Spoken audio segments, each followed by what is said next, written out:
Hello everyone, and welcome to the Beginner's Guide to Genshin Impact. My name is Azwark, and today we're going to explore some suggestions for how to make combat more bearable. Not everything here will apply, and none of these are universal, but there are a lot of ways to make your combat experience a bit smoother. Number 1. Study the enemy. Basic hilichurls are easy to beat. You just run up to them and swing your weapon wildly. But some enemies are tougher. You can't knock them back. They have a shield. They fly. If you're facing enemies like this, you need to be a bit more mindful of how they work. Learn their attack patterns and if you can do anything they might be weak to. Ruin guards can get popped in the eye by an archer. Mid-churls can have their big wooden riot shield burned by pyro. The single biggest difference between you and me in our ability to grind through battles is that after 4 years, I know all the enemies you're facing like the back of my hand. Number 2. Bring different elements. Advanced players might choose to bring a mono team that uses 3 or 4 characters from the same element. It's unlikely you have enough characters to do that right now even if you wanted to, but it's still better in the early going to bring at least 3 different elements. The original game on release revolved very heavily around Pyro, Electro, Cryo, and Hydro, or PEC for short. There will be times when any one of those might be useful, such as for shield breaking or for fighting an enemy that's immune to one element. So at the very least, make sure you have at least 2 elements. Relying on physical damage to carry you is an absolute disaster. Number 3. Use different elements.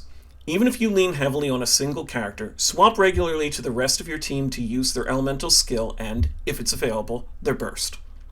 The essence of Genshin Impact's combat system is the elemental reactions, and that's pretty hard to accomplish when you only have one element.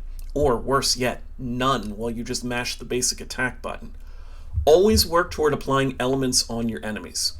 Spamming attacks is almost never correct unless you have a character that enhances their normals. It's especially important to note here that a level 1 Kaya will apply Cryo just as well as at level 90.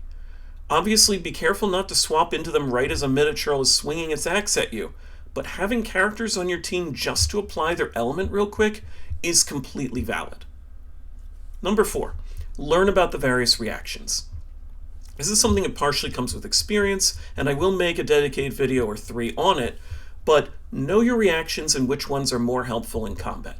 Electro plus Cryo is Superconduct, which barely does any damage on its own. Contrast that with Pyro plus Hydro, which is Vaporize and can double the damage of your attack.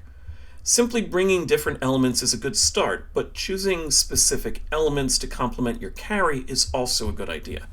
Pyro plays well with both Hydro and Cryo.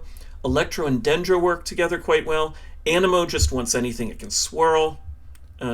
Geo might as well be physical damage since its only reaction gives a tiny shield, but pick your elements wisely. Number 5. Learn to dodge. This feeds into the first tip, but the beginning of your dash has a very short window of invulnerability, which most gamers refer to as iframes. It's tempting to spend all your stamina dashing to get around faster or just in case an enemy attacks, but be sparing with your dodges and save them for when they count. Also, if you're like me, be careful not to dash too early. There's one particular boss in Mondstadt that has a really slow wind-up on his attacks, and I had a very hard time learning to fight him as a result. However, the dash is not the only way you can avoid an incoming attack. Using an elemental burst also gives you iframes. During your character's animation, you cannot be harmed, so sometimes characters with long animations, like Keqing, can have an advantage over characters where it ends immediately, like Fischl. Number 6. Generate energy. One of the other reasons why I encourage you to use your elemental skill, even if the burst isn't ready, is because it generates energy. Energy is a much more complicated mechanic than I can fully address here, but the short version is that the little particles that form during combat gradually charge up your burst. Knowing the ins and outs of energy generation is one of the biggest leaps players make in their understanding of the game's combat. So although I won't give you the full rundown here, recognize that the goal of combat once you have a fully developed team is to generally use all of their skills and bursts in sequence. And that can only happen if you have the burst ready. Here's a couple quick notes on energy. Defeated enemies give neutral particles that help all party members equally. Using a character skill generates particles of a specific element. Those help characters of that element more than a white particle, but give very little to teammates of other elements. The on-field character gets a bigger bonus than teammates on standby. Because the particles take time to reach you, you could use a character skill and then immediately swap to somebody else to funnel energy to them. This is also sometimes called batterying. There is a stat in the game, Energy Recharge, which amplifies the amount of energy a character receives, and there's also some equipment, like Favonius weapons, that help with energy generation. Speaking of which, let's dive into some more info about stats with number 7. Give yourself more attack. The majority of characters in the game scale off of attack, which is a fancy way of saying that as you increase their attack stat, they do more damage. Duh, right? I mean, that's what it's for. So where does attack come from? Not from leveling. You get a pitiful amount of attack from raising a character's level. Instead, you want to level their weapon, which is the single biggest source of attack, and you also want to work on their feather, aka artifact slot number 2.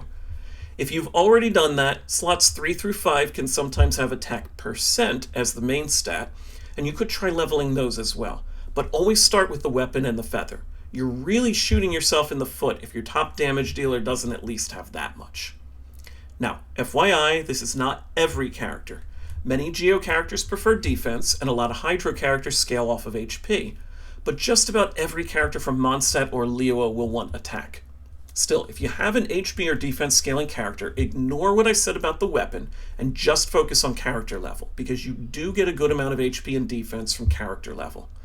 You can find out if this applies to your character by looking at their skills in the talent menu. If the percentages say HP or defense next to them, you want that stat. If they say nothing, it's attack. Number 8, prioritize priority targets.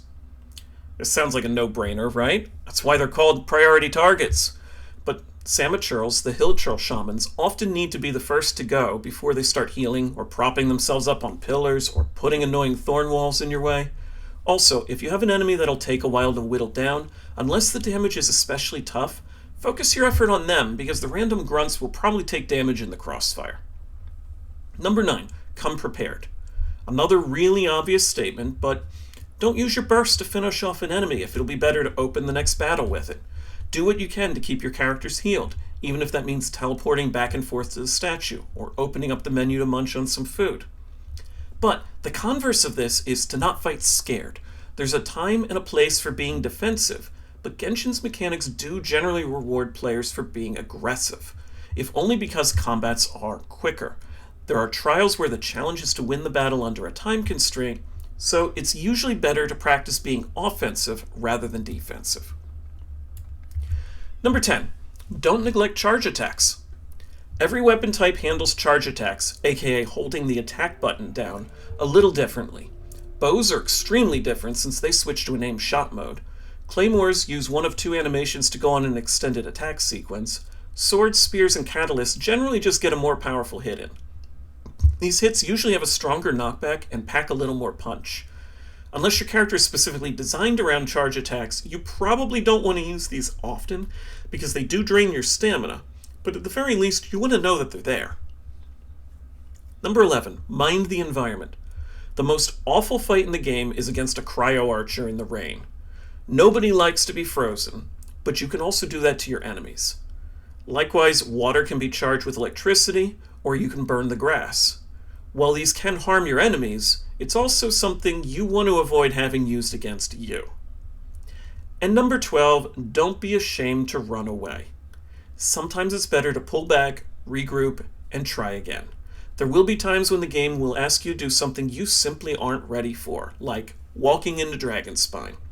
If a challenge is extra tough, set a map pin to remember to come back, or, if you're at least AR16, see if you can bring a co-op partner.